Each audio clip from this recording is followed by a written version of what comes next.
తగలబెట్టండి sir Niranjan గారు. ఈ సంక్రాంతి సీజన్లో గుంటూరు కారం సినిమా ఎన్ని భారీ అంచనాల మధ్య వచ్చిందో అందరికీ తెలుసు. అతడు కలేజ తరువాత మహేష్ బాబు త్రివిక్రమ్ కాంబోలో 3వ సినిమాగా ఈ గుంటూరు కారం రావడంతో ఆకాశమే హద్దుగా అంచనాలు ఏర్పడ్డాయి.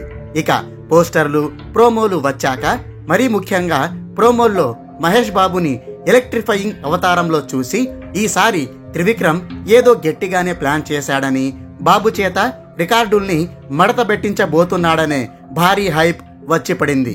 మరి ఈ రేంజ్లో క్రేజ్ ఉన్నప్పుడు జనాలు ఊరికే ఉంటారా? ఒక యుద్ధం మీద పడిపోయినట్టు థియేటర్లపై దండయాత్ర చేసేశారు.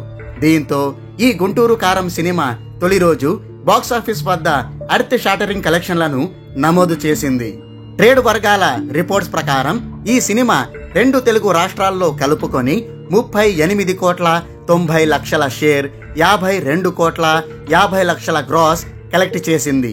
ఇక కర్ణాటక, రెస్ట్ ఆఫ్ ఇండియా మరియు ఓవర్సీస్ లెక్కలన్నీ కలుపుకుంటే వరల్డ్ వైడ్ గా 52,05,00,000 షేర్, 79,30,00,000 గ్రాస్ నమోదైంది. దీంతో ఇది మహేష్ బాబు కెరీర్లోనే బిగ్గెస్ట్ ఓపెనింగ్స్ రాబట్టిన సినిమాగా చరిత్ర పుటలకు ఎక్కింది. భారీ హైప్తో పాటు సంక్రాంతి సీజన్ కలిసి రావడం, ఎక్కువ థియేటర్లలో షోలను ప్రదర్శించడం, 2 రాష్ట్రాల్లో టికెట్ రేట్లను గణనీయంగా పెంచడం వల్లే ఈ గుంటూరు కారం ఈ రేంజ్లో ఊచకోత కోసింది. ఒకవేళ ఈ సినిమాకు పాజిటివ్ టాక్ వచ్చి ఉంటే ఇంతకంటే ఎక్కువ కలెక్షన్లను కలెక్ట్ చేసి ఉండేదని ట్రేడ్ నిపుణులు పేర్కొంటున్నారు. కానీ హైప్ కి తగ్గట్టు రెస్పాన్స్ రాకపోవడంతో అది బాక్సాఫీస్ పర్ఫార్మెన్స్ పై ఇంపాక్ట్ చూపించిందని అంటున్నారు. నెగటివ్ టాక్ రావడం చూసి చాలా చోట్ల మ్యాట్నీ షో నుంచే జనాల తాకిడి తగ్గిపోయిందని చెప్తున్నారు. ప్రీ బుకింగ్స్ చేసుకున్న వాళ్లే థియేటర్లకు పోటెత్తారని, బుకింగ్ చేయని వాళ్లు టాక్ చూసి డ్రాప్ అయ్యారని సమాచారం. ఏదేమైనా నెగటివ్ టాక్ తోనే తొలి రోజు ఈ రేంజ్లో వసూళ్లు రాబట్టడం నిజంగా విశేషమేనని చెప్పుకోవాలి. దీన్ని బట్టి బాబు ల్యాండ్ అయితే బాక్సాఫీస్ కి బ్యాండే అని ఎందుకు చెప్తారో మరోసారి రుజువైంది. అయితే తొలి రోజు సంగతి వరకు బాగానే ఉంది. కానీ ఆ తరువాత ఈ సినిమా పరిస్థితి ఏంటి అనేదే ఇప్పుడు చర్చనీయాంశంగా మారింది. ఎందుకంటే నెగటివ్ టాక్ వచ్చిన సినిమాలను మన ప్రేక్షకులు 2వ రోజు నుంచే అవాయిడ్ చేస్తారు. వీకెండ్ కలిసి వస్తుంది కాబట్టి శని ఆదివారాల్లో చెప్పుకోదగ్గ వసూళ్లైతే వస్తాయి. కానీ వర్కింగ్ డేస్ లోకి అడుగు పెట్టినప్పుడు మాత్రం ఆ సినిమా పని దాదాపు ముగిసినట్టే అవుతుంది. అలాంటిది ఈ గుంటూరు కారం సినిమా ఏకంగా 3 సినిమాలతో పోటీగా రంగంలోకి దిగింది.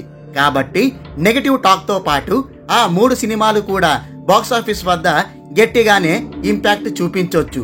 అప్పుడు ఈ గుంటూరు కారం సినిమా బాక్సాఫీస్ వద్ద సర్వైవ్ అవ్వడం దాదాపు కత్తి మీద సాము వంటిదే. ఒకవేళ అదే జరిగితే మాత్రం ఈ సినిమా బ్రేక్ ఈవెన్ టార్గెట్ ని అందుకోవడం అసాధ్యమే అవుతుంది. ఇంతకీ ఈ గుంటూరు కారం బ్రేక్ ఈవెన్ టార్గెట్ ఎంతో తెలుసా? అక్షరాల 133 కోట్లు. ఈ సినిమాకు మార్కెట్లో ఉన్న క్రేజ్ చూసి డిస్ట్రిబ్యూటర్లు భారీ రేట్లకు దీని హక్కులను కొనుగోలు చేశారు. ఫలితంగా ఈ సినిమా వరల్డ్ వైడ్ గా 132 కోట్లకు పైగా ప్రీ రిలీజ్ బిజినెస్ చేసింది. ఈ లెక్కన ఇది క్లీన్ హిట్ సినిమాల జాబితాలోకి చేరాలంటే 133 కోట్ల షేర్ వసూళ్లను రాబట్టాలి. అసలే ఈ సినిమాకు నెగటివ్ టాక్ వచ్చింది. దీనికి తోడు బాక్సాఫీస్ వద్ద భారీ పోటీ ఉంది.